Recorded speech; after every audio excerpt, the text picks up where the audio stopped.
After a while, the carriage finally stopped in front of the imperial palace. Titia was deeply impressed by the palace's magnificent scenery. She thought the Empress must be happy to see this view every day, but our protagonist felt nothing. The beauty was already fantasizing about reveling in this beautiful scenery after moving in. Seeing the Empress's sorrowful face, she immediately felt that it might be her fault. When Titia blurted out that she wanted to be friends with her, Sepia nervously bit her lip. A few days ago, our protagonist learned that the girl sitting opposite her was practically a goldfish kept by her husband. A servant revealed to the Empress that yesterday, while she was taking a walk, a very handsome man had struck up a conversation with her. He turned out to be a leopard beast man, which made her magpie-like hair immediately turn into shy feathers. The blue-eyed girl and the nightingale-like woman chuckled, already picturing the scene in their minds. In this empire, everyone looked human, but underneath they were all wild animals. Sepia had been living here for 5 years. Betty suggested adding some gorgeous decorations to create a lovely atmosphere for the emperor at breakfast and marking him with the mistress's name. The nightingale-like woman immediately came over to lecture Betty. Our protagonist shrugged indifferently. It was just a name, no need to lose sleep over it. The door was suddenly slammed open, and a maid rushed in to tell Her Majesty that something terrible had happened. It turned out that a woman with the emperor's name on her had just appeared at the breakfast table with His Majesty. His Majesty asked where Titia was now, since he knew she had come in the Empress's carriage. Sepia suggested that her husband talk to her first. Demios agreed. They hadn't had a good chat in a long time. So, the protagonist decided to ask him if he slept well today. He said that the person with the marked name would feel inner peace. He was now casually mentioning another woman right in front of his wife. Sepia forced a smile and asked if that meant His Majesty also had a mark on him. He shook his head and retorted coldly, "Do you really care?" But as the Empress, the protagonist certainly cared that another woman had His Majesty's name on her. Demios stood up from the table and told his wife that he had to go, and then he walked toward the door. When the protagonist was alone, she started crying loudly, remembering her past days with him. Back when they were just children, Sepia gently stroked the white wolf's nose. Demios immediately transformed back into his human form and grabbed her hand before she could pull it back. He decided to ask Sepia if she found him scary now, but the girl smiled brightly and said it was amazing. So Demios told her, "You are definitely the one marked for me." Beastmen have something called a marked name. Demios explained that the name of their destined mate would appear on their bodies. But the protagonist just laughed and said it was impossible. But it was true. When the name appeared, beastmen would fall hopelessly in love with their destined mate. However, Sepia was just an ordinary human, so his name wouldn't appear on her. Demios pulled her closer and told her not to worry. Her name would definitely appear on his body. The protagonist snapped out of her thoughts as the Emperor's mistress approached her and said, "Fate is a funny thing. The Emperor keeps talking about Titia. So this is how the marking works." The mistress told Her Majesty that she had to go, and the mark also made her want to stay by the Emperor's side. Then it suddenly occurred to her that the lady might have never seen a mark on someone else before.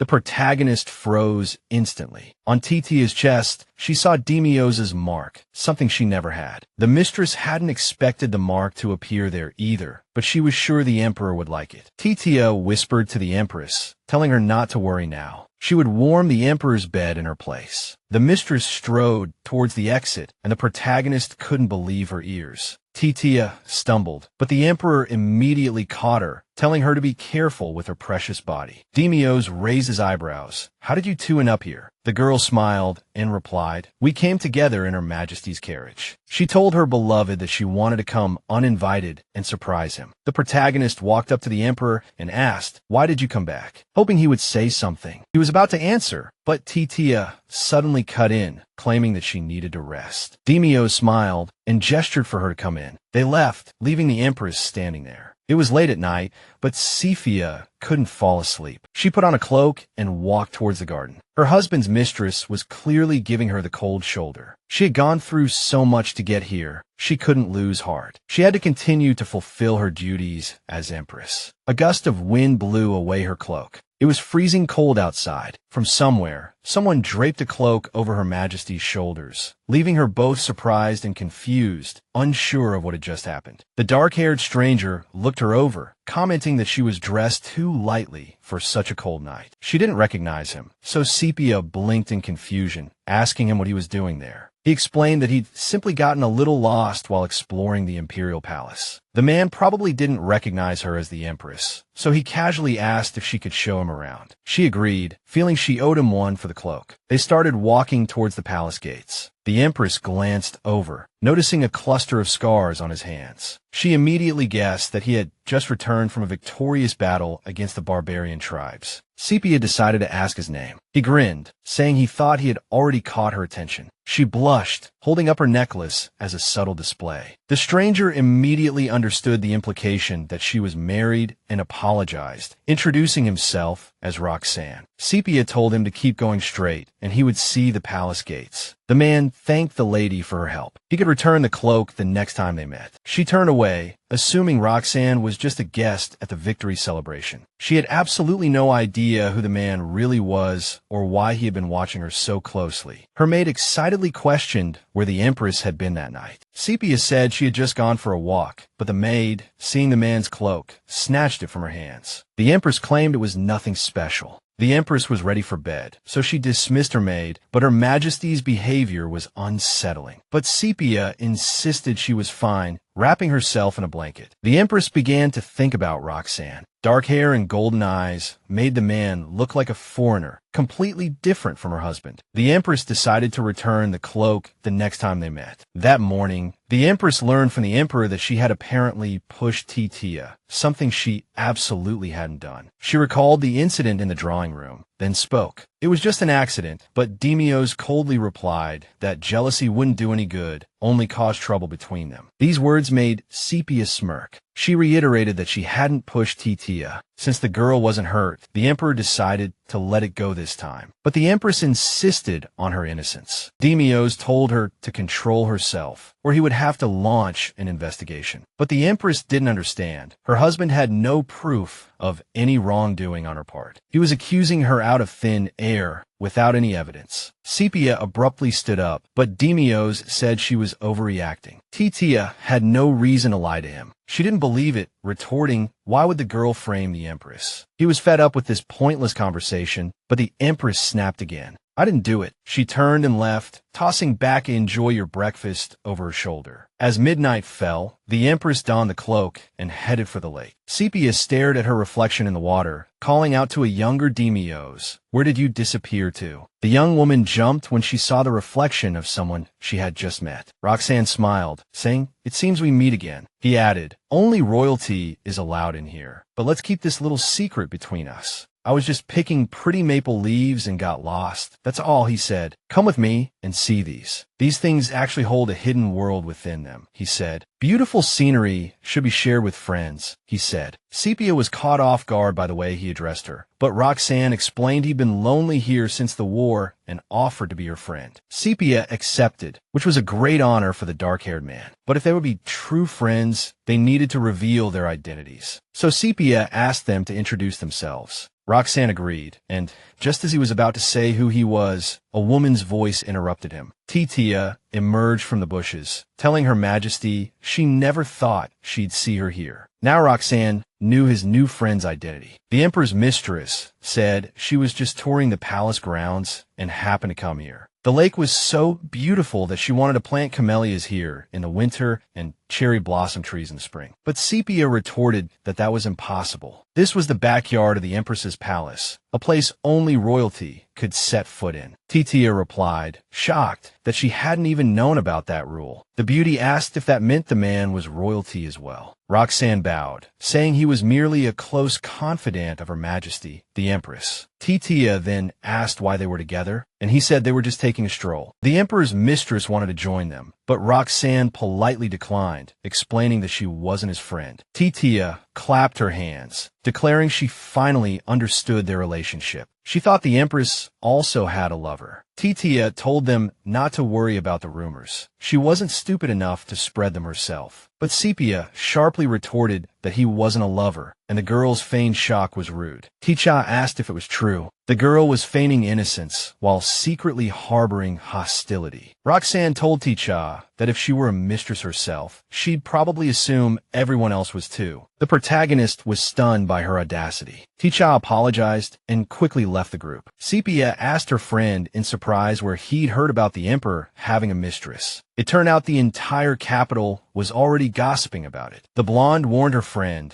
that if he continued to openly pursue Tatiana, he would eventually become the Emperor's target. Roxanne smiled smugly and asked if she was actually worried about him. She immediately blushed. The man approached the Empress and asked if, since they were friends now, she would protect him from her husband. Sepia agreed with a smile. It was getting late, and Roxanne had to leave, but before he went, he told them they would meet at the celebration. Then he left, leaving the protagonist alone. She didn't even have a chance to say thank you. The next morning, the protagonist and her maid decided to take a walk in the palace gardens. The Empress overheard some ladies talking about someone who hadn't returned to the capital. So Sepia asked who they were talking about. It turned out the ladies were discussing the campaign against the barbarians, but the knights were still missing. They had been ordered to wait outside the city walls, so they set up camp there. It was the Emperor's order. The protagonist quickly thanked them for the information. She couldn't understand why Demios would give such an order. Those knights were supposed to be the heroes of the celebration. Lady Remode immediately rushed to Her Majesty. She informed the Empress that His Majesty was waiting for her in his reception hall. The protagonist went directly to her husband. He was standing by the window, so Sepia asked him if he wanted to sit down. The Empress noticed the tension in her husband's face and guessed it was related to what she had just overheard. It turned out Titia had told him she saw the Empress with another man by the lake. Of course, the girl couldn't keep a secret. The Emperor asked if they were secretly meeting, but the protagonist said they were just friends. But Demios believed that pure friendship between a man and a woman was impossible. He frowned when Sepia replied that it was entirely possible for her. The protagonist decided to ask His Majesty to revoke the order detaining the troops. But Demios coldly told the Empress it was none of her business, and Sepia disagreed, saying those men were also her subjects. Regardless of his opinion of Duke Leah, their service to the Empire had earned them respect. Suddenly, Demios coldly ordered his wife to be silent. Despite the closed windows, his hair was fluttering, a clear sign of his rising fury. The Emperor gave Sepia permission to do as she pleased, but the protagonist didn't understand why he was so angry. Demios stormed out, slamming the door and leaving the protagonist alone. Lady Remode immediately entered the room. She rushed to Her Majesty, anxiously asking if she was all right. Sepia nodded and ordered a messenger to be sent to the east gate of the capital to tell the troops to enter the city. The lady also needed to arrange accommodations for them. Lady Remode immediately went to carry out her mistress's orders. The protagonist wondered how Roxanne had managed to enter the palace, since he was with the troops. Night had fallen on the knight's camp when a figure suddenly ran towards the soldiers. The red-haired, scarred-lipped fellow shouted that the gates were open, and they finally had the Emperor's permission to return home. Everyone was undoubtedly overjoyed at this. The knights double-checked to make sure the gates were truly open. The captain immediately nodded, confirming the Emperor had changed his mind. But if he said that in the capital, he'd be arrested for insulting the crown before the celebrations even began. The captain thought he had every right to be angry. This was the treatment they received after 10 whole years. The knights wondered where Lord Roxanne was. The dark-haired man immediately strode towards the soldiers. The captain told him the gates had just opened, but Roxanne already knew, having just come from there. He said it wasn't the Emperor who gave permission. It was the Empress. But Roxanne told them not to worry. That guy would regret it later. Since he was now in charge of the troops, Roxanne was about to give the knights another order. The troops were to return to the capital. The day of the celebration had finally arrived. The Emperor, arm in arm with the Empress, entered the ceremonial hall. Guests applauded wildly, all eyes on them. This was the first official event the Mistress, Titia, had attended,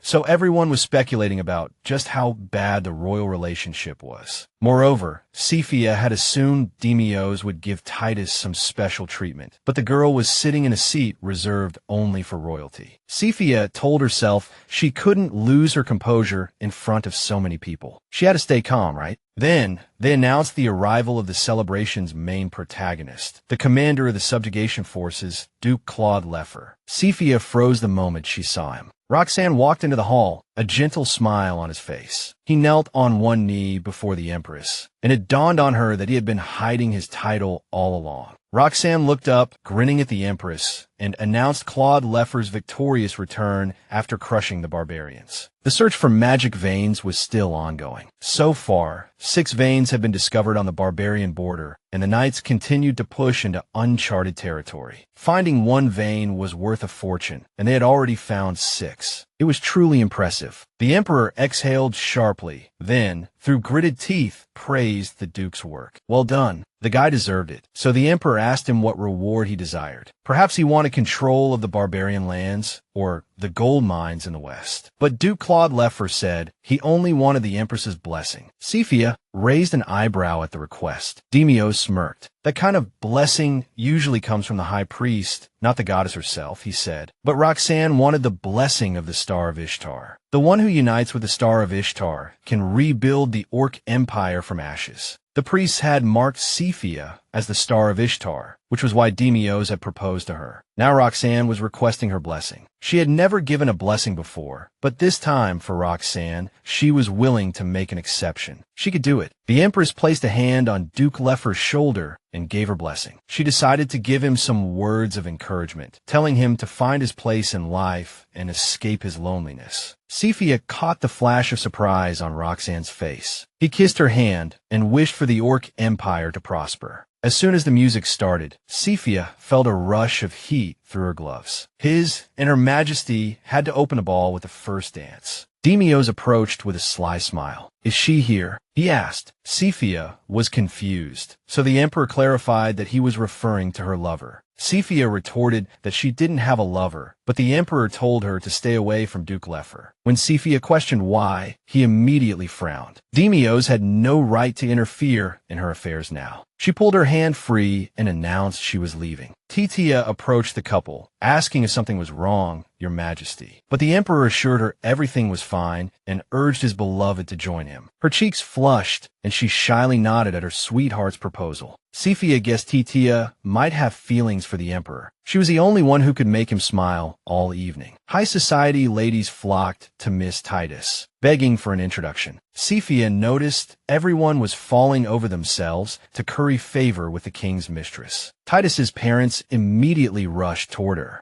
But the truth was, those provincial nobles, though they had just adopted her, were already thinking of using their daughter for their own gain. Sepia overheard the noble women gossiping about how remarkable Duke Leffer actually was. They preferred the Duke because His Majesty was too pretty, even prettier than most women. The Duke, on the other hand, looked like someone who could actually stand up for himself. Both were of royal blood and possessed divine power, so comparisons were inevitable. One of the noble women, thinking the Empress was looking for a new suitor, pushed her eldest son forward, Gallerard of Louvre. But the Empress knew the guy was a notorious drunkard and womanizer. Apparently, just adopting Titus wasn't enough for them. Titus's father mentioned that the soldiers had been in the barbarian lands for a long time, and who knew what bad habits they might have picked up. The ladies started gossiping that His Majesty had opened city gates. For the army, it meant he was a fair and just emperor. Titus ending up with someone like that. Her adoptive parents thought the match was simply perfect. Titus bluntly told them that she was the one who granted the troops entry into the capital. Sepia froze, the little minx daring to lie so boldly with such an innocent face. One of the ladies gushed about how thoughtful Titia was. The mistress blushed, saying she just wanted the knights to be treated as they deserved, and inquired after His Majesty. But a passing captain said the gates were opened by Her Majesty's direct order. He confirmed with Roxanne, who nodded. Moreover, Her Majesty also arranged accommodations for the soldiers. Duke Claude Leofer announced to the crowd that all survivors and the fallen would be eternally grateful to Her Majesty. Sepia's face lit up with a delighted expression. The ladies echoed, saying that ever since the true Star of Ishtar came to the Beastman Empire, peace had reigned. Furthermore, Her Majesty had also done charity work, helping the poor. But the ladies wondered why the king's mistress would lie. Titus shyly replied that she thought her petition to the emperor had been accepted. The commander remarked that the emperor's shining star wouldn't waste time on boudoir complaints. The noblewomen giggled. Count Louv retorted that the simple-minded stormtrooper shouldn't treat his daughter as a mere concubine. But a stern voice came from behind, questioning whether the count was truly insulting his subordinate. Duke Claude Leo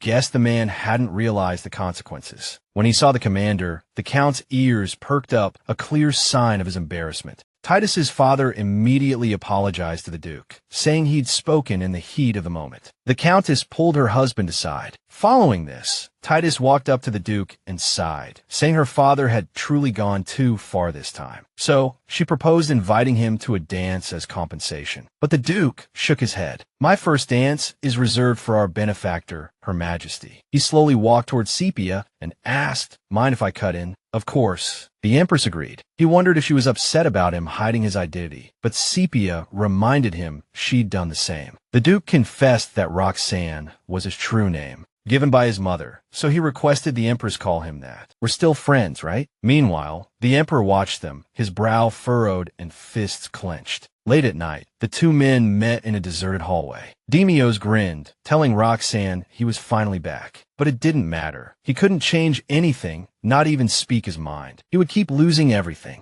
Demios was the emperor, the empire was his, and the empress was his too. The blonde man figured Roxanne was probably tired and told him to go back and rest. The emperor returned to his chambers, while the Duke gritted his teeth. Count Louv slammed his cup on the table, fuming. That brat dared to humiliate him in front of so many nobles. His countess told him he'd brought it on himself. He roared back, "You have no right to speak to me like that." Titus snapped, slamming her hand on the table. She smiled, telling her parents to calm down, saying this wasn't over. She had already spoken with the emperor. Her parents embraced her tightly. Her parents immediately asked if she could get His Majesty to grant Gallard a sword and a house in the capital. She smiled, saying the emperor would be arriving soon. It was time to leave. Her parents readily agreed, knowing the emperor's favor was everything. As soon as they left the room, Titus smiled, muttering that it all made her sick. She immediately dropped the fake smile and yelled across the room, ranting about how those hyenas were always taking without realizing how foolish they looked in public. Titus snapped at the maid, "What are you doing? Why haven't you cleaned anything up?" The maid hurried to clean up the shattered pieces of the plate. The emperor's mistress stepped on one of the maid's fingers. The girl cried out in pain. A triumphant smile spread across Titus's face. She felt much better now. She ordered the carriage prepared. She was going to see the emperor. Once he was completely under her thumb, she would get rid of those Louv family idiots for good. Demios asked coldly, "What is the meaning of this?" She explained that since His Majesty hadn't graced her chambers with his presence, she decided to visit him personally. She plopped down on the bed beside him. His sculpted physique was as perfect as ever. Titus swore to herself that she would make him hers. Without a doubt, she placed her hand on his chest, murmuring that she had waited far too long for this moment. This lady always played the meek lamb around the emperor, unlike some people. The fact that the emperor was still fantasizing about the empress truly infuriated Titus. She swore to the man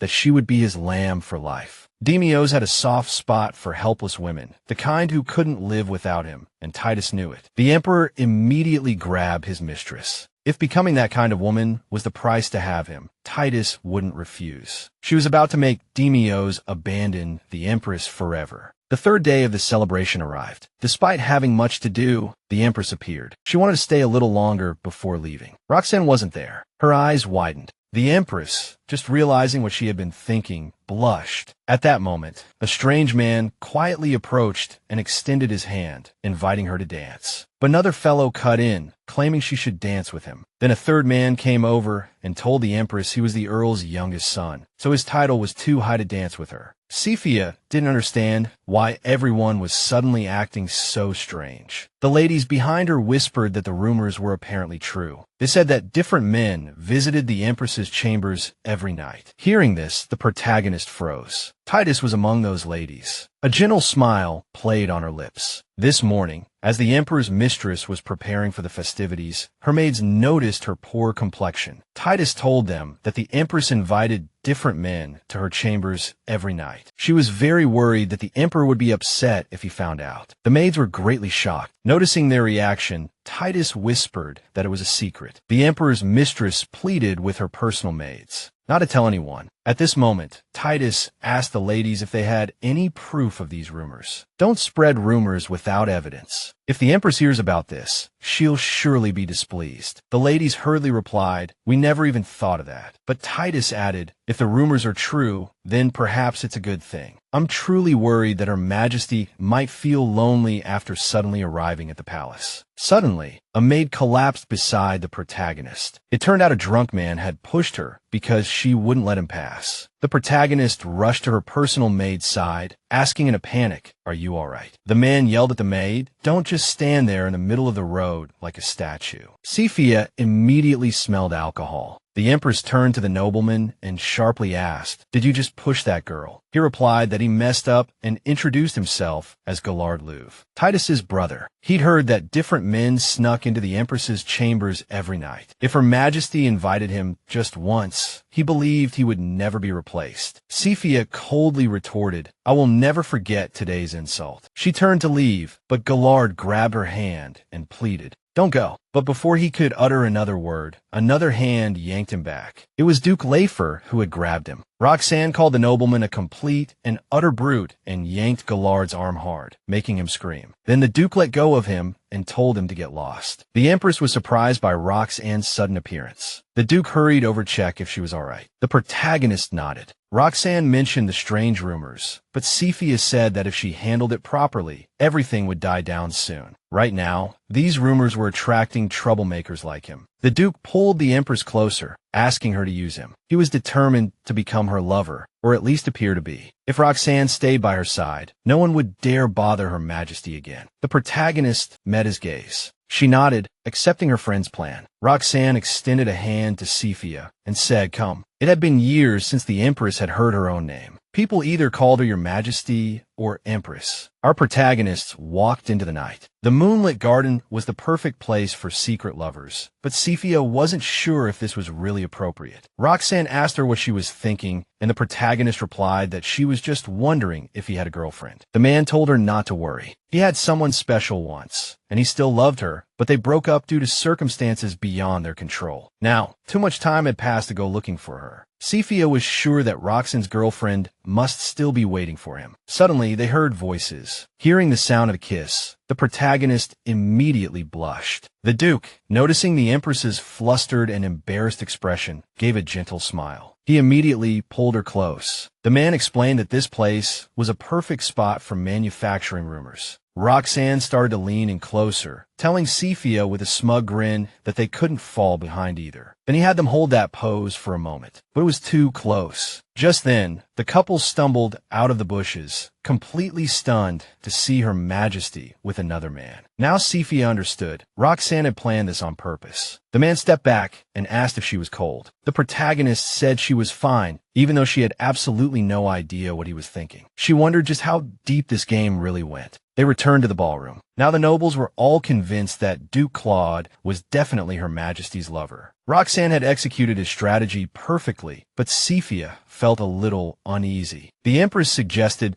they move to a quieter place. Roxanne agreed, suggesting the balcony, and then walked off, raising a glass to their small victory. Sepia thanked him but felt guilty, worried that he, as a friend, might get into trouble because of it. Roxanne reminded her that he had offered his help. The Empress couldn't understand why he would help. This kind of friendship could cause problems. She was about to bring it up when a woman's voice interrupted. Titus led the Emperor to the balcony, where he saw the Empress. Demios understood immediately. They were no longer hiding their actions. But the Empress didn't understand why she had to hide. The Emperor asked her if as Empress, she truly had no dignity, or did she want the Duke to tarnish her reputation? Sepia explained that she was only trying to get rid of the malicious rumors about her. Roxanne told the Emperor that he had offered his help. With him involved, no one would dare insult the Empress. Therefore, the Emperor should focus on other sources of rumors, as the next one could be worse. Titus took the Emperor's hand and said, "Let's go. It's cold here." Demios warned them to remember the Empress. Anyone involved with the Duke ended up dead. He left, leaving the two young people behind. Roxanne apologized to Sepia and asked if he could leave first. The Empress felt guilty that because of her, the man had to hear those harsh words, so she let him go. Several days passed. Sepia kept replaying her husband's words about the Duke in her mind. She decided to ask Lady Remoti how long she had been in the palace. The lady said her mother had been a handmaiden to the princess. Then, Sepia asked about Duke Claude from back then. She discovered that even now, returning as a hero, the Duke had once been a pitiful child plagued by malicious rumors. Duke Claude was the son of the previous emperor's brother, Laximus, the Crimson King. Rumor had it that the Crimson King was supposed to inherit the throne, but gave it to his younger brother, Jaludier. After Duke Claude was born, the former empress, Yurdial, began to fear him. One day, he contracted a strange illness and became bedridden. The Empress knew that the Crimson King completely gave up the throne after that. The Crimson King and his wife, aware of the old Empress's suspicious nature, had always been vigilant, but in the end, they died from the infectious disease. Fortunately, Roxanne had just returned from studying abroad and avoided the disease, but this became his curse. His people started to think he was faking his illness. Rumors spread that he brought the plague from abroad, that the divine beast's successor was cursed, and, moreover, dead animals and strange trinkets were found in his room. That was the meaning of Demios' words on the balcony. Lady Remoti was certain the Duke couldn't have done such a thing. Someone had framed him. Sepia agreed and thanked the lady for the story. The lady believed that whatever the relationship between the Empress and the Duke, she should hear this. The Empress tried to explain that there was nothing between her and the Duke. Just then, a court lady entered and informed the Empress that a guest was waiting in her chambers. The Empress blinked in surprise, realizing who Betty was referring to. Roxanne asked the Empress if he could have a moment of her time. The Empress nodded, agreeing to spare him some time. Looking at Roxanne, the Empress couldn't help but wonder how much hardship he had endured throughout his life. The man smiled smugly and told Sepia that if she kept staring at him like that, he might misunderstand her intentions. Sepia quickly apologized and asked him what he meant. Roxanne told the Empress that if she had any on hand, he would like some Bremian black tea. Sepia raised an eyebrow, surprised, as most people found it bitter. He explained that it was his beloved's favorite. Sepia admitted she also liked Bremian tea. She asked him what he wanted today. The Duke explained that he needed to borrow the palace carriage. He was searching for his deceased father's inheritance, which remained in the palace. The Empress thought to herself that Roxanne must have his reasons for needing to find that inheritance. She agreed to lend him the carriage. The Duke thanked her and promised to report to the Empress every week whether she had gotten lost. For Roxanne, this became a new excuse to see Sepia at least once a week. Hearing this, the Empress blushed. The Duke noticed the heavy snow falling outside and suggested the Empress go for a walk. The Empress agreed to go outside. Roxanne asked her if she was cold, and she said she was fine. She actually enjoyed walks like this. The Duke's words made it clear he wanted to continue seeing her. Suddenly, Roxanne gestured for the Empress to look at the bushes. A small fox poked its head out from the bushes. Sepia was startled, initially thinking it was a beast man, but quickly dismissed the idea. An adult wouldn't be out for a stroll in that form. She realized the little creature just wanted attention.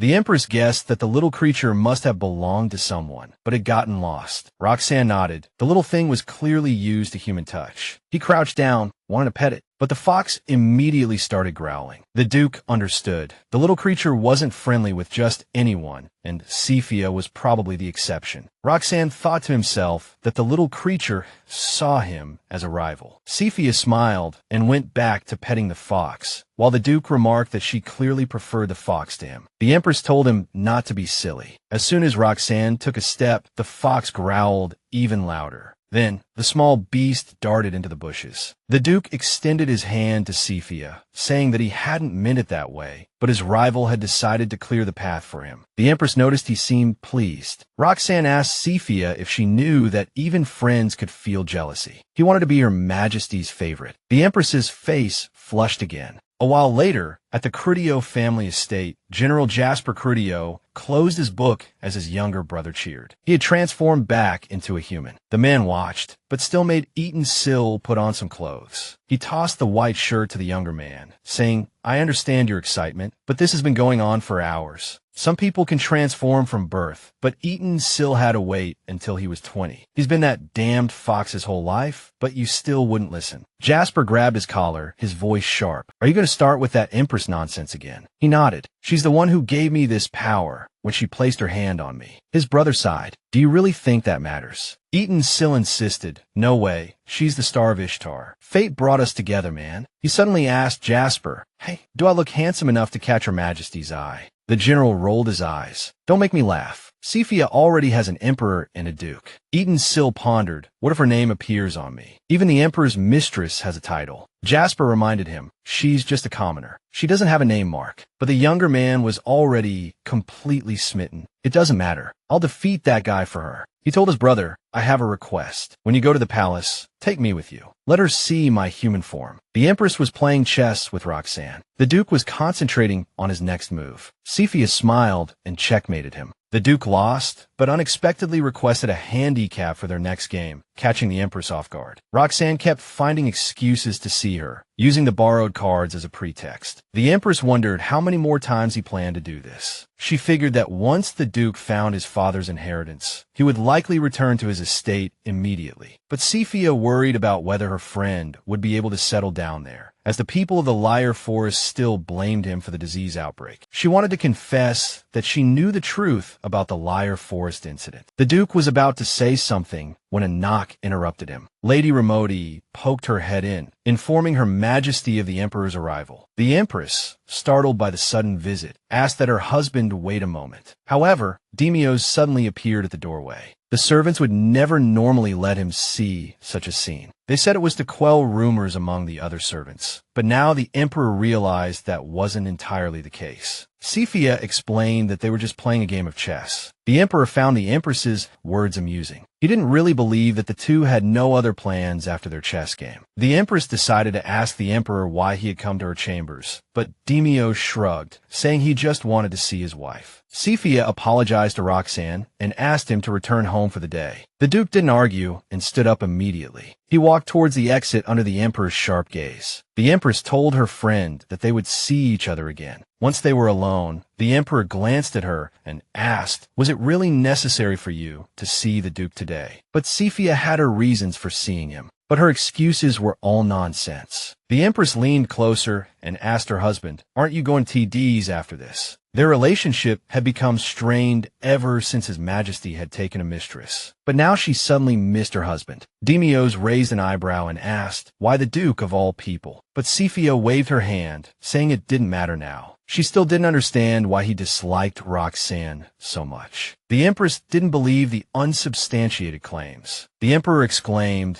that he was just worried about her. Even if the Duke was Sepia's sweetheart, his past didn't matter. The Empress said she was just fulfilling her duties as Empress, just as His Majesty was fulfilling his. Demios sneered at his wife and told her to go ahead and make the Duke her lover. He roughly gripped Sepia's face, growling that they were still husband and wife. Damn it, lately the Empress seemed to have forgotten who her husband was. Sepia didn't dare move. Meanwhile, the Emperor declared his Empress was too arrogant for her position. He pushed her onto the chaise lounge. Her hand struck it hard, but what frightened her most was her husband's unhinged demeanor. He reminded her again that a mistress was just a mistress. Only his wife was the Empress. His hand shot out to Sepia, caressing her cheek as he asked, "Did you hear me?" But the moment Demios took a concubine, Sepia considered everything between them severed. but the Emperor reminded her that she had rejected him first. It happened on their wedding night. When he tore at her clothes, she recoiled and froze. She stammered an apology, saying she wasn't ready. Demios was talking about that day 5 years ago. The Emperor sneered. What's with that shocked look? You surely remember what happened that night. At the time, Sepia couldn't accept his advances and instinctively rejected him. Bearing an heir to the Emperor is the Empress's duty. Isn't that what you always say, Sepia? She begged him, if he wanted someone to sleep with, to go to Titus. Demios snapped. Do you really think I'm the kind of beast who pounces on any woman? He wondered if the Duke knew that the Empress was still a virgin. The Emperor leaned closer to Her Majesty, making her remember one thing. You only have one husband, and that's me, no one else. Trembling with fear and despair, she pleaded, please don't do this, Your Majesty. Demios wiped off the Empress's lipstick, saying, not bad. When a husband wants to completely control his wife. He leaned in closer. You think so too, don't you? He asked. She squeezed her eyes shut. It was terrifying. Demios stepped back with a sneer. He caressed her cheek, his voice soft but dangerous. Think carefully about your duties as Empress. As soon as Demios left, Roxanne appeared. The Duke punched him in the face. You fool. The Emperor spat. You dare defy me. Demios roared. Roxanne, you should have died overseas. I don't know why you came back. Roxanne wiped his hand. Remember what I said. I always keep my promises. Demios laughed. You'll never be me. He said to the dark-haired man, the Empress won't remember you. He added, she decided to take a walk with her maid, Betty. Betty said cheerfully, winter is almost over. Warm days and birdsong will soon return. She noticed the Empress seemed preoccupied today. She was indeed troubled by the Emperor's words about shirking her duties as Empress. She wondered how much longer she could say no to him. Suddenly, they saw General Jasper. The general immediately bowed to Her Majesty. Sepia smiled back, saying it had been a while. She turned her gaze to the young man who introduced himself as Atinsel Credolio, the second son of the Credolio family. He confessed to the Empress that he had always longed to meet her, but Sepia didn't remember ever meeting him before. Jasper explained that the boy had been obsessed with visiting the imperial palace and insisted on being brought along. Furthermore, the general wanted to apologize for the commotion at the victory celebration, alluding to the Louvre family son's actions. Rumor had it he would be out on bail next week, presumably paid by Titus. Sepia wondered if the Emperor had a hand in the whole affair. Jasper felt that as the head of security that night, he had to apologize, especially to the Empress and her maid. Betty, blushing, insisted she was perfectly fine. Upon hearing the Empress ask why he had come, Atinsel's eyes lit up. He said he was there for his fox, which they had just seen in the Empress's garden. Sepia immediately thought of the little creature she hadn't seen lately and had been slightly worried about. Atinsel offered to help Her Majesty. Look for it together. She agreed, and they set off to find the little creature. The man said his fox had somehow disappeared and couldn't be found anywhere. It was likely that the little guy had run off in a carriage with his brother. Sepia pointed out the spot where she had first seen the fox. Atinsel thought the place was perfect for his little guy, who had a particular fondness for blue-eyed beauties. The Empress gave him a puzzled look,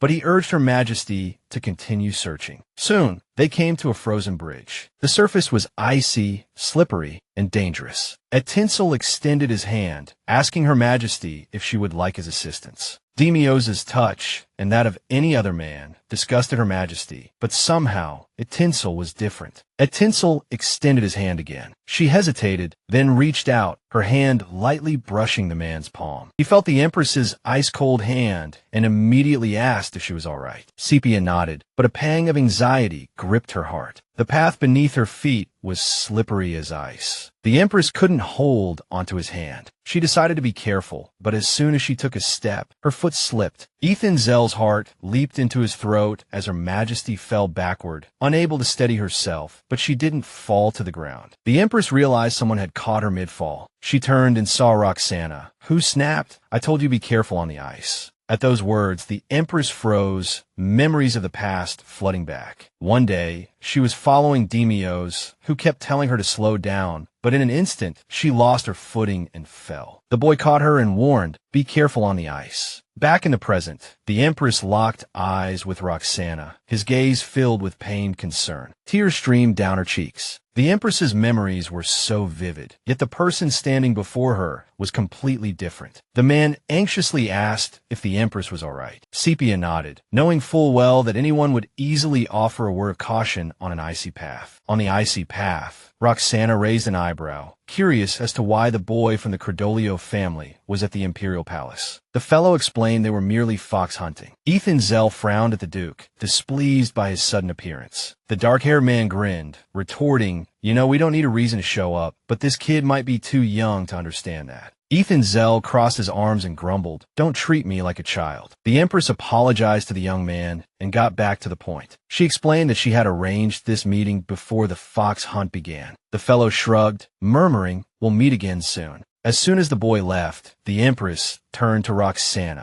"How'd he know I was here?" It turned out a maid had spilled the beans. He apologized for interrupting her conversation with the general, but Betty was head over heels for him. Roxanne warned that even naive fellows should be regarded with caution. Sometimes that innocent face was a weapon. It seemed this little beast from the Cordolio family also wanted to get close to Her Majesty, but Sepia wasn't buying it. Roxanne simply said he wanted to be her only friend. Her heart skipped a beat, but she told him, "You sometimes say things that can be easily misunderstood." Easily misunderstood? Roxanne asked. "Really? I mean every word." Suddenly, the Empress remembered the man's lover and asked, "Did you find her?" Sepia only realized later what she had said. Roxanne said he had found her, but she was already married. The Empress realized she had overstepped and quickly apologized to her friend. But the Duke didn't blame her, instead blaming himself. Now he was going to see if her husband was worthy of her. This caught the Empress off guard. "Wait, what?" she asked. Roxanne said, "It's fine. We're almost there." It was getting dark,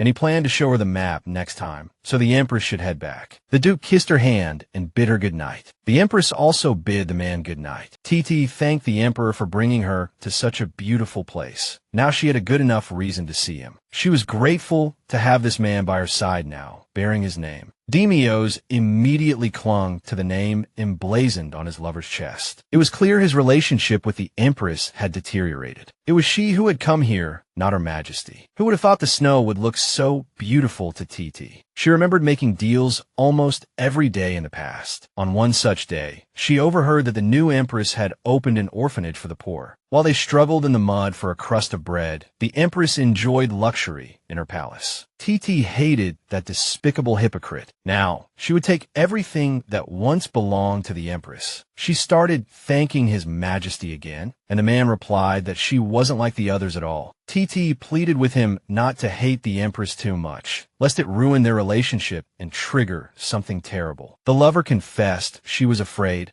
Her Majesty hated her. Demios tried to explain that she didn't hate her. Sepia just doesn't love anyone. His lover remembered the upcoming purification ritual and begged the Emperor to let her attend. The purification ritual was a special ceremony reserved for the descendants of the sacred beast, and only the Emperor and Empress could participate. No one could enter the underground temple without divine permission. Titia apologized, saying she was just being childish and jealous. She said dreamily, "If the Emperor were mine, everything would be different." Demios threw his lover onto the bed. This girl always managed to bring him joy. The Empress confessed to the Emperor, "In this whole world, only you can make me happy." The young lovers intertwined their fingers, savoring each other's bodies. The next morning, Titia sprayed herself with expensive perfume. Suddenly, a maid knocked, informing the Emperor's lover that she had a visitor. Titia flung the door open, complaining, "Who is it now?" A flicker of terror crossed her face when she saw the visitor. The man, baring his fangs, smiled coldly and greeted by Lou. He asked if the name was still usable. The first day of a new year had arrived, which also meant the purification ritual was about to begin. Sepia had been avoiding the Emperor ever since he said those words, until today. The ladies complimented her, saying that this year was sure to be filled with good luck and prosperity. The Empress thanked them. The Emperor was already standing before her, waiting. The man extended his hand to the Empress, gesturing for her to accompany him. The Empress hesitated for a moment, then lightly touched his hand. The purification ritual was a crucial day that determined the fate of the empire for the entire year. The Emperor and Empress would soak in the waters of the sacred lake and then spend the night in the temple to cleanse all negative energy. The water that seeped into this grotto was a mixture of seawater, and Sepia wondered how vast the real ocean truly was. Demios glanced at his wife and asked her why she was so deep in thought. The Empress honestly replied that she was just wondering what the real ocean looked like. The Emperor was somewhat surprised. She had never seen it before. When Sepia was a child, Demios had promised to take her to the seaside, but he had probably forgotten by now. The man said that if she fulfilled her duties as Empress, he would take her to see the sea several times. Of course, by duties, he meant bearing him an heir. But Sepia wasn't sure she could do that. Meanwhile, the Emperor walked towards the shoreline. Suddenly, his temples throbbed violently like a hand drill, the headache intensifying with each passing second. Sepia noticed something was wrong and asked him what was the matter. He barely managed to utter, "My head is about to explode," before collapsing, losing consciousness the moment he sank beneath the water. Terrified, Sepia managed to drag him to the shore with great difficulty, but he was completely unconscious. Sepia immediately felt the scorching heat emanating from Demios' body. But somehow, he suddenly woke up. She told him she would go get the servants and begged him to hold on a little longer. He abruptly grabbed her wrist, startling her. "Don't go," he rasped, then clung to her waist as if grasping at a lifeline. The Emperor pleaded in a low voice for Sepia to stay by his side and not go anywhere. The Empress tried to explain how dangerous it was, as the man's body was burning hot. Suddenly, the man's tone sharpened, and he told the Empress that he was her husband. Sepia froze when she saw the fury in Demios' eyes. Meanwhile, the Emperor ordered her to answer immediately, but the Empress couldn't utter a word, so she could only avert her gaze. That action enraged him, and he immediately shoved Her Majesty to the ground. The Empress immediately pleaded with His Majesty to stop and not do anything reckless, but with a swift movement, he seized her throat. His voice as cold as ice. He told Sepia that she belonged only to him and to no one else. The Empress gasped, unshed tears welling in her eyes. The moment Demios released his grip, Sepia greedily sucked in a large breath. She couldn't believe her childhood best friend, her once beloved, had just mercilessly almost strangled her. The next day they emerged. Sepia asked His Majesty how he felt, and he replied, "I can walk." It seemed Demios remembered nothing of yesterday's events. Titia was waiting for them outside the ritual hall. The moment she saw his pale face, the Emperor's lover rushed towards His Majesty. She pushed Sepia's hand away and gasped when she realized the Emperor had a high fever. The Empress told a servant that His Majesty had briefly fainted in the temple and ordered the imperial physician to be summoned. Demios called out to Sepia, his hand already reaching for her, but the movement froze mid-air when he saw the fear in her eyes. Demios didn't understand why she would react that way, and then he let out a burst of manic laughter, the sudden outburst causing the Empress to recoil. The Emperor pulled Titia close, proclaiming that she belonged to him. The girl pressed herself against his chest and vowed to take care of him now. Demios told the Empress that her expression reminded him of someone who had just seen a monster. The Empress turned away, unable to speak. The Emperor commanded all his subjects to listen carefully. "This year, we will all be met with misfortune." The fate of the Empire's new year was determined by the purification ritual, and the results were divided into 5 types. The greatest auspicious sign meant they saw a special light in the temple, a symbol of prosperity and wealth. A neutral outcome foretold stability and peace, while misfortune hinted at potential disasters, and the worst misfortunes signified war, calamities, and a full-blown national crisis. Titia told His Majesty he should go inside quickly, especially in his current condition. The Emperor decided to heed his mistress's advice. Roxanne was reviewing the documents his subordinates brought him. The commander said at this rate, they would never find the late king's relic. The Duke knew this, but still ordered them to continue searching. Even though he knew this search might never end, he had to find his father's relic, which was the reason he returned to the capital. When his father was still alive, he told the boy to listen carefully, that one day, a black curse riding a divine beast with blood-red eyes would swallow the entire empire. Roxanne froze as he heard his father's words. The Duke told the boy that was why he needed to find the eye of the wolf and his companions hidden in the capital. They would protect him and the empire itself. Those red eyes might symbolize Emperor Demios. Roxanne asked his subordinates if there was any news from the Empress's palace, and the answer was no. The purification ritual had been over for 2 weeks, but he hadn't seen her once. The commander told him not to worry too much, that the Empress must have a lot to deal with after the misfortune was declared, but that wasn't his main concern at all. Roxanne just wanted to see her. And at that moment, the Empress was sitting in her office, dealing with a mountain of paperwork. The misfortune would severely drain the treasury, and the lower class always suffer the most. At least it wasn't a complete disaster. Otherwise, all new projects would be canceled. Memories of Demios' cruelty flooded back to her, but Sepia pushed them aside. Suddenly, the Empress was informed that one of His Majesty's servants had arrived. The man came in and apologized to Her Majesty for the late-night visit. He brought His Majesty's orders to cease the charity department's operations. The Empress decided to go and find out what this meant, so she headed towards her husband. A man entered the reception area and asked what business brought the Empress here in the middle of the night. Demios appeared before the Empress wearing only a robe. Sepia questioned how he could do such a thing. He exhaled sharply, saying he didn't expect her to show up for such a trivial matter. He was annoyed that the Empress only involved him when absolutely necessary. But the Empress said that in difficult times, you must care for and stand up for the common people. Demios clapped, stating that his wife's heart was noble. That was the heart a true Empress should have. She wondered, was he seriously trying to humiliate her now? As the Emperor, he could have eased her burden as a sign of respect. Sepia looked confused and asked what he meant. Demios had just announced he would be handing the charity budget over to Titia. The Empress froze when she heard this. This was utter nonsense. The department plans were already approved. Why hand it over to Titia now? The Emperor thought she was busy enough, so Titia could be in charge of the charity budget. The Empress tried to reason with her husband, but he coldly stated that when the fate of the empire was at stake, the weak must yield. Sepia couldn't believe this man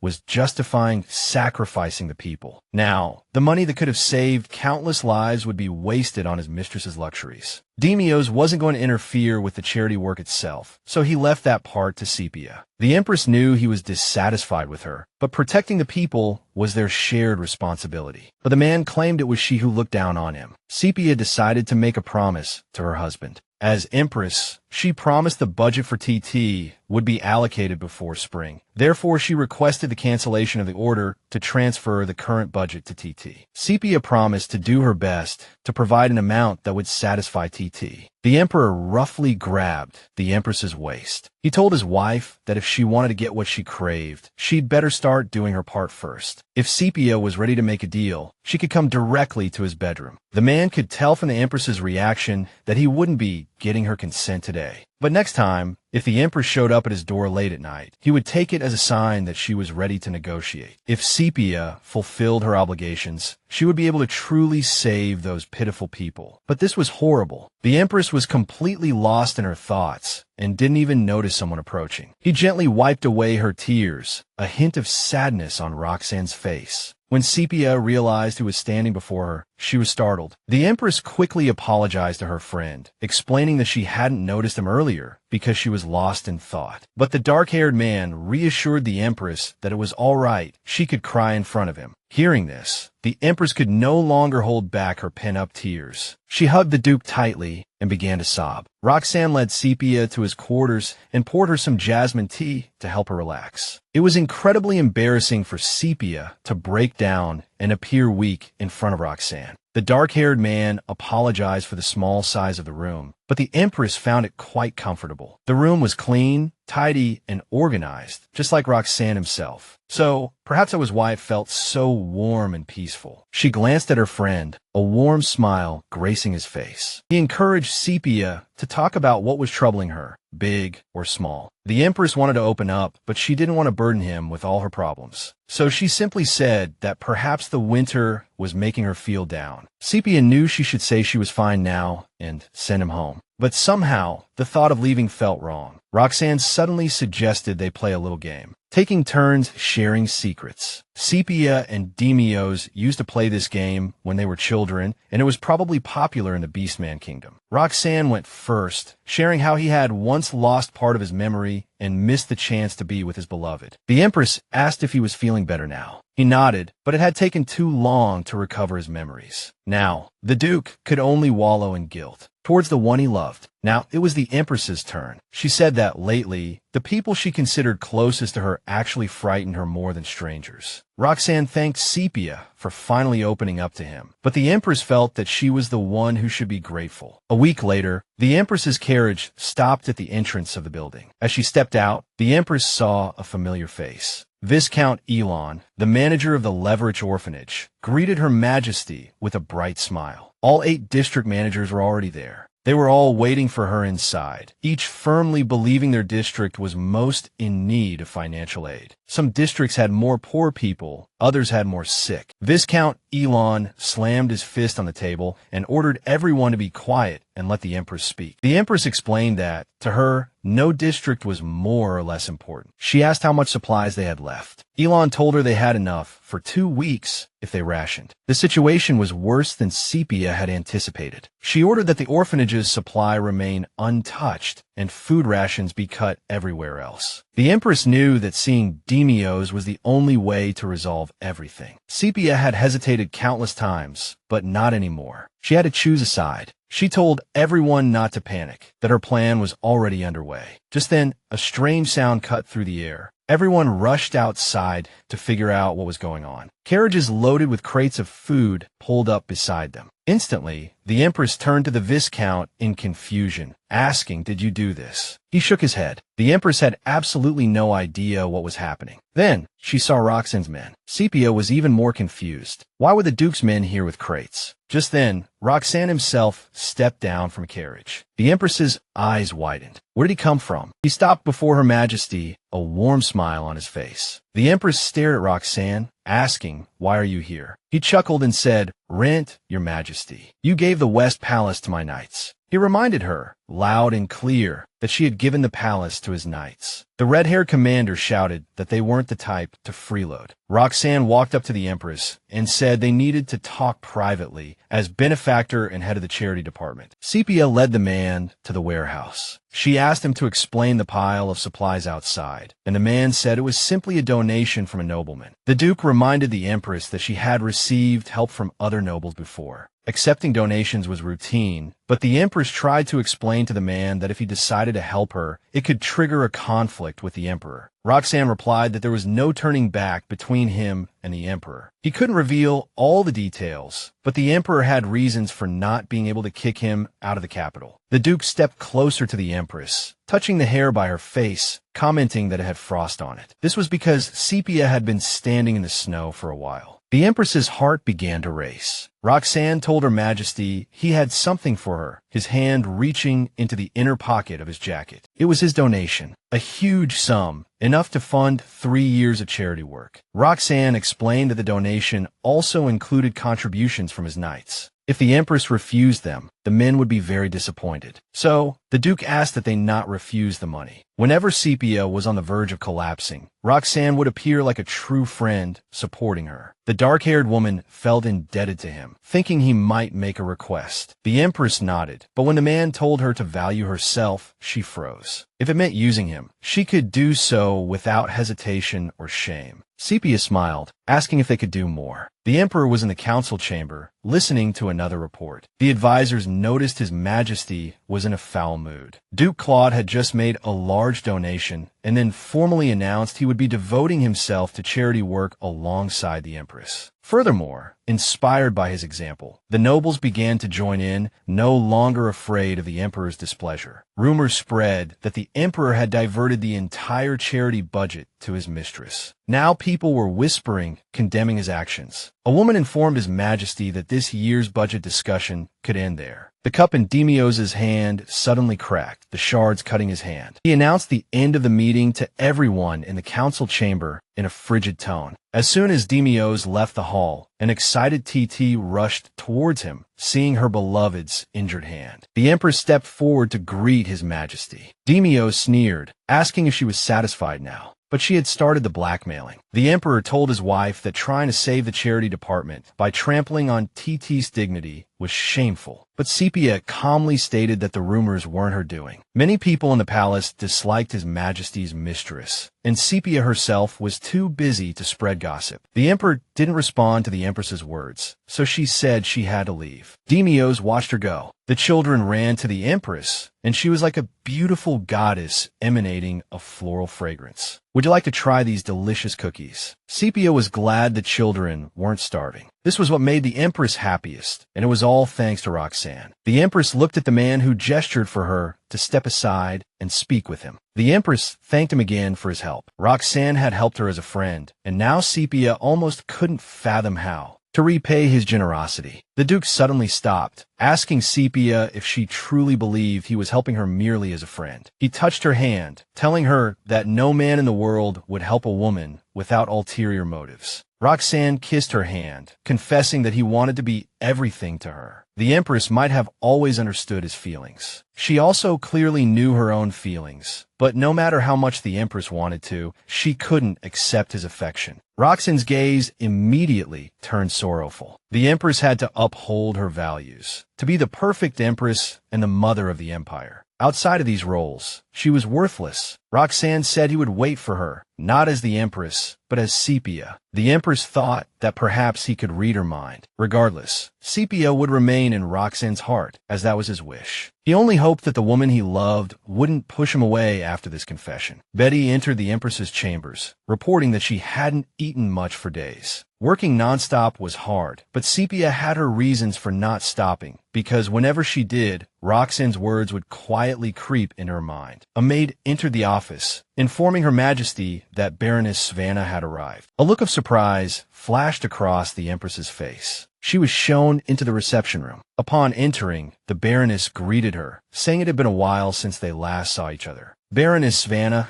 thanked Her Majesty for taking the time to see her, but in truth, she had come with a purpose. The Baroness wanted to make a large donation, saying the funds would be of no use to her in the grave. She also held a special gratitude towards Her Majesty. Alvin Palace held a special significance for her, as she had served the previous Empress there until her final moments. Her implication was that Titus wanted to seize the palace, so the Empress vowed to protect it. The Baroness told Her Majesty that she would always support her. Such a large donation would be a great help to the people of the Empire. So far, Sepia had been managing with donations, but without an official budget, no one knew how long could last. The Baroness wondered if His Majesty's approval was truly necessary. After all, the Empress herself held more power than she realized. Her words sounded like she was trying to belittle Demios. The Baroness had to leave, thanking Her Majesty for receiving her. Lady Remode glanced towards the waiting room, fear momentarily contorting her face. Noticing this, the Empress wondered why she was avoiding Baroness Savannah. She decided to investigate the matter further. As soon as the Baroness left, Lady Remode asked Her Majesty if their conversation had gone well. For Sepia, the time had passed quite pleasantly. The Empress asked Lady Remode if something was troubling her, telling her she'd noticed the lady avoiding Baroness Swanee. Lady Remode fell to her knees and began to beg for forgiveness. The truth was, she couldn't tell Her Majesty anything about the Duke. When rumors spread that the young Duke had used a demon to unleash a plague upon his territory, the Nightingale lady believed them. One day, Lady Remode's mother found a drawing in the late Empress Uridial's palace dungeon, identical to the one found in the Duke's room. Sepia muttered in confusion. What does this mean? The rumors were fabricated by the late Empress Uridial to destroy the Crimson King's heir. When she returned the next day, she ran into Baroness Swanee coming out of the dungeon. The dungeon was empty, as if someone had hurriedly erased all traces. It was certain Baroness Swanee had destroyed the evidence. To survive, they had to remain silent, so Lady Remode felt betrayed for finally speaking up. Sepia didn't understand why the late Empress needed this conspiracy. Demios would become emperor eventually anyway. For some reason, Swanee seemed more annoyed with Demios than with Roxanne, so it was obvious there was something more Sepia didn't know. It was time to uncover the truth. The man with the scar at the corner of his eye sipped his tea. Titia walked in to find her guest already there. He looked the Emperor's mistress up and down, then smiled. "You're as beautiful as ever." A snake slithered out of his sleeve, as usual. He gestured for the girl to sit. He asked how things were progressing with the Emperor. Titia said he was completely infatuated with her, but had become more irritable lately. Of course, it was all because of the Empress. But Titia had to be vigilant. Without an heir, all her efforts to become Empress would be in vain. Titia told him not to worry. She was certain she would bear the Emperor's child before Her Majesty. Once the Emperor's child was born, her mark would come true. Titia reminisced about the past, when poverty forced her to sell flowers to survive. It was on one such day that she met him, the man who complimented her striking beauty. The girl's magnificent hair was out of place in a shabby neighborhood. He gave her the opportunity to become the Emperor's woman. Noticing the fading mark on Titi's chest, the man removed his glove and quickly restored it. He traced it carefully with his hand. Instantly, the Emperor's name became clear again. Every month, the mark of the Emperor's name was carved onto Titia. Though painful, it looked breathtakingly beautiful. She promised to make it all come true by bearing the Emperor's child. Titia had a strong drive, and the man was intrigued when people were fixated on their desires. Now she had to hurry and see the Emperor before the power of the name faded. Titia entered the Emperor's chambers. A strange smell filled the air, but she immediately tripped over something and fell to the floor. The Emperor's mistress ripped her clean shirt on the blood-soaked floor. Right in front of her, the carcass of an animal lay on the floor. A look of horror spread across her face, completely unaware of what had happened. Only then did Titia notice the Emperor huddled in the corner, covered in blood, muttering, "This is what I am," over and over. Trembling, she asked His Majesty if he was all right. Demios screamed in despair, "I'm not like this." He was afraid of being judged, so Titia pulled him close and held him tight. He desperately needed the embrace. She whispered, "I'll always be there for you, always." A sense of relief washed over her. They had finished building the shelter before summer began. Suddenly, Roxanne approached her. "Hey, it's been a while," he said with a smile. She had been avoiding him since then, so she stammered, "I've been especially busy lately." "I see," Roxanne said softly. She remembered and handed him an invitation to the charity event. "This is especially for you," she added. "Thank you," he said. "Can I also take this as an invitation for a dance partner?" Sepia hesitated but nodded. "I suppose so." She hadn't expected to be so flustered around him. Seeing her reaction, the smile returned to his face. "You have no idea how happy this makes me." He stepped closer. "It means you're not indifferent," he murmured. Her face flushed crimson. The important night finally arrived. It had been a long time since she had worn a formal dress. The one Roxanne sent was breathtakingly beautiful, but she wasn't sure how she would look in it. He was waiting at the entrance. Everything was ready. When he saw her, his eyes lit up, but he couldn't speak. The Empress hesitantly asked if something was wrong, already starting to feel ridiculous. Roxanne apologized, saying it was even better than he had imagined. The Empress was so stunning that the man was completely captivated. The dress looked beautiful on Sepia, and Roxanne was glad he had made the right choice. The man gently took the girl's hand and requested the honor of her company. The Empress agreed, and as they stepped into the hall, the guests began to murmur about how well-suited they were. Sepia raised her glass, thanking everyone for coming. She hoped the fire of kindness would melt the winter's chill and burn away all troubles. Afterward, Emperor Demios entered the hall with his mistress, Titia. Sepia's eyes widened in surprise at the sight of Demios, and the atmosphere in the room immediately grew heavy. It was well known that Demios had put a stop to the charity event, so the mood turned grim. Titia informed His Majesty that they were in the wrong place, but no one dared speak to the Emperor like that. Roxanne stated that the party was only for donors. Demios gave him an icy stare. He pulled a check from his inner pocket and handed it to the Empress, stating that he, too, would like to donate. This way, Demios could stay. Roxanne's eyes turned cold, but there was nothing he could do. The Empress thanked the Emperor and invited him and his companion to enjoy the evening. Sepia decided not to engage with the Emperor any further, but he suddenly grabbed her wrist, claiming he came here to see her. Demios said he paid enough for Her Majesty to spare him a minute. Titia blinked at His Majesty, asking what nonsense he was spouting. But Demios ignored his mistress's question. Sepia snapped that her time wasn't something he could buy, and she calmly returned his money right then and there. Demios coldly stated that the Empress best not act this way, or she would face the consequences. Roxanne interjected, urging them to stop. The Emperor raised an eyebrow, asking if he was trying to tell him what to do. Seeing His Majesty lose control, the crowd grew uneasy, so the Empress had to intervene quickly. Since the Emperor wanted to talk, Sepia said she could step aside for a moment. She walked up to Demios and told him they could go outside. Roxanne gave His Majesty an icy glare. Titia prepared to leave with her lover, but His Majesty bluntly told her to stay put. The girl felt a sting. The Empress stepped onto the terrace and turned to her husband. "What did you want to talk about?" she asked. Demios likened her to prey that only wanted to flee to the mountains. Sepia retorted, "You've always treated me like prey." The Emperor didn't answer, instead getting straight to the point. "I'm damn frustrated with you." He was emotional and couldn't hold back any longer. Demios had been waiting a long time for her to finally acknowledge him. The Emperor suddenly asked, "Have you ever truly opened your heart to me?" His voice was laced with accusation, hatred, and complicated emotions. Sepia answered honestly a long time ago once. But to Demios, the past was meaningless. Only the present mattered. But to the Empress, the past mattered just as much. Those moments shaped who she was today. Demios tried to win her heart by sacrificing the lives of his people. The Emperor yelled that his opposition to the charity was entirely for her own good. Most animals shed their fur with the changing seasons. But the Emperor embezzled the people's funds last year, leaving them to freeze to death as they shed their old furs. Demios believed the lower classes were still disrupting the social structure. The Empress hated hearing these words. The law of nature is survival of the fittest. Demios was pleased that the Empress finally understood him, and now she would leave the charity to private handling. Sepia pulled his outstretched hand towards herself. She retorted, "What if your people are the real animals?" The Empress wasn't going to treat her people like animals. She told Demios she would never let him into her heart again, not after what happened. The Empress stepped off the terrace and leaned against the door. She found Roxanne waiting there all along. He touched her hand. "You're freezing, standing out in the cold for so long." Sepia apologized and said she needed a break. She decided to ask Roxanne to make her some hot jasmine tea. He was taken aback, but agreed. A while later, he placed the cup on the table and sat across from the Empress. Roxanne admitted it was risky. The Empress gave him a surprised look when she asked for jasmine tea and said she wanted a rest. Roxanne thought she was hinting at the bedroom like last time. Sepia abruptly stood up from the table, saying she suddenly felt hot. She strode to the window and flung it open, letting the cool air into the room to lower the temperature. The man approached from behind, whispering a warning to be careful. "There are some crazy rumors going around lately, so it's not a good idea to throw the windows open like that. They say animal carcasses keep being found in the woods and gardens." All the bite marks and claw marks matched perfectly. It seemed a dangerous creature was roaming nearby.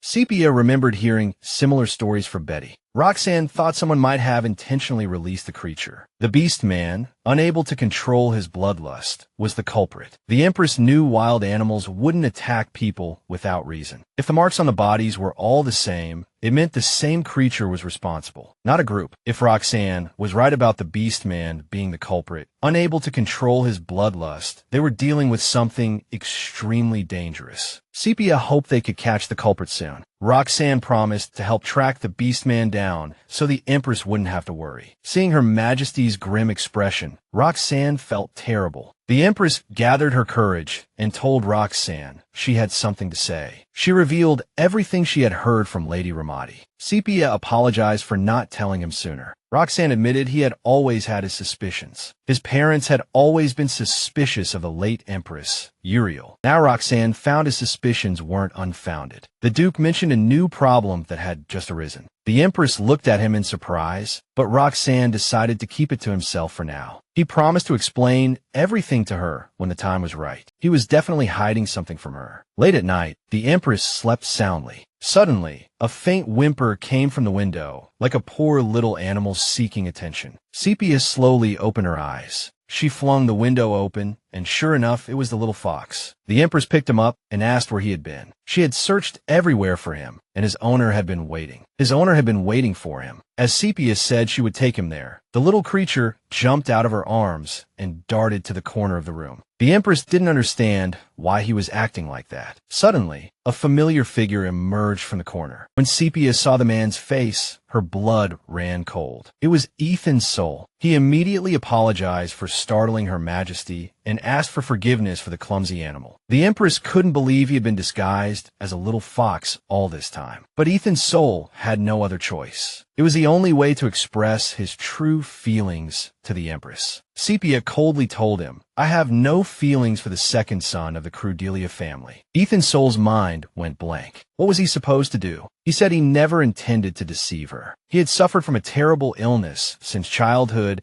and could only exist in the form of a beast until he reached adulthood. Ethan's soul knelt down and said to the Empress, "You are my savior." Without her help, he wouldn't have been able to become human. He had tried everything, but nothing could cure his illness. However, the day Her Majesty touched him, Ethan's soul finally became human. The Empress remembered. She had cured him with the Star of Ishtar. Even if Sepia had somehow been involved, he had been cured then, no longer having the transformation problem. He thought he was cured until he transformed back. Ethan's soul tested the theory, and when the Empress touched him again, he returned to his human form. He begged her to help him so he wouldn't have to live the rest of his life as a fox. He began to plead with her, begging her not to send him away. Sepia didn't want to be around him in his adult male form. But if Ethan's soul turned into a little fox, petting him would be fine. As soon as he heard the Empress ask how often they needed to see each other, a happy smile bloomed on his face. Ethan's soul cheerfully said they should first test how long one touch would last. Sepia agreed to touch him only when he was in his fox form. He swore he would repay her. She looked out the window and saw that the sun had risen. She promised to send a letter to the Crudelia family later, so she told him to go back before anyone found him. He obediently jumped out the window immediately. Sepia took a deep breath and prayed that everything would be all right. After landing, Ethan's soul apologized to Her Majesty in his heart for his lies. Having lived his whole life in the body of an animal, he possessed a power that others didn't know about. Specifically, his eyes could tell whether the person standing before him was a beast man. The dark-haired man was exactly the kind of person Ethan's soul longed to be, flawless and charismatic. To steal the Empress away from such a godlike figure, Ethan's soul had no choice but to take action. He just wanted Her Majesty to allow him to stay by her side. Just then, the Empress was informed that the Emperor was waiting for her. She walked into the office and questioned him about his unannounced arrival. Demios coldly replied that this was a matter for the Empress to handle. He pointed at the permit for establishing a new department and demanded to know what it was about. The Empress wanted to establish a new charity department as an official court department. The Emperor sneered and asked who had approved it. Sepia calmly stated that it was decided by the Beast Queen and the Star of Ishtar, meaning it was her idea. The Empress didn't know that her husband hadn't told her, but the Star of Ishtar had its own code, one of which stated that the Star of Ishtar could establish departments without the Emperor's permission. If Lady Swanee hadn't told Sepia, she would never have found out. The Emperor said she didn't need to know about it. The Empress sharply asked why he would do such a thing. Demios roared for her to take back her words, saying she wouldn't get the funding anyway. But as his Empress, she supported the funding. She knew that as long as she got the approval of 2 royal family members, or the guarantee of 3 marquises or higher-ranking nobles, she could achieve budget independence without the Emperor's permission. Demios sneered, telling the Empress not to waste her time on this. No marquis or high-ranking noble would support her, and Demios himself would never approve it. But the man had clearly forgotten one key detail. Besides the 2 of them, there was another member of the royal family. Just then, Roxanne walked into the room. The Emperor froze, glaring at him and demanding to know why the Duke was coming out of Her Majesty's chambers. Sepia explained that they had been discussing the establishment of a new department until an uninvited guest showed up. The Empress announced that the Duke would be the vice chairman of the charity department. Roxanne placed the Budget Independence Declaration on the table. As Claude Leo IV, Duke, he declared royal support for the charity's budget independence. Demios trembled with rage, convinced his wife was betraying him. Sepia said it wasn't betrayal. She had decided to take a different path from the beginning. The Emperor sharply asked why the Duke. The Empress replied that their philosophies aligned better than with him, and there was no other reason. Demios gave Sepia time to change her mind, but she ended up breaking his heart. Now, like everyone else, she disregarded the Emperor. It all boiled down to one thing. Demios had never inherited the Drodian seal. The two seals represented the Emperor and the one with divine power. It was said that the seal was lost due to the previous emperor's mistake. Palace rumors claimed the old emperor deliberately hid the seal, refusing to acknowledge Demios. Among all the emperors, he was the only one who hadn't received the Drodian seal, and it became his curse. But the Empress wasn't distancing herself from him because of the missing seal, and Sepia had known about the missing seal for a long time. Demios chuckled bitterly, telling Her Majesty that the previous emperor had directly refused to hand over the seal to him. But even without that damned seal, he was still the emperor. Demios frowned, throwing a question at the Empress. Then why did she reject him? It wasn't the man's thirst for power that made Sepia uncomfortable around him. The emperor treated his people like stray animals. No matter what Sepia did, Demios' feelings wouldn't change. But the Empress had never listened to his heart. The emperor said it hurt him that she spent all her time with that creepy beast. Suddenly, his head began to spin again. The man's body began to slowly transform. The Empress tried to figure out what was happening, but Demios scratched her hand with his sharp claws. Roxanne rushed to Sepia's side, clearly worried. He immediately shouted to the servants outside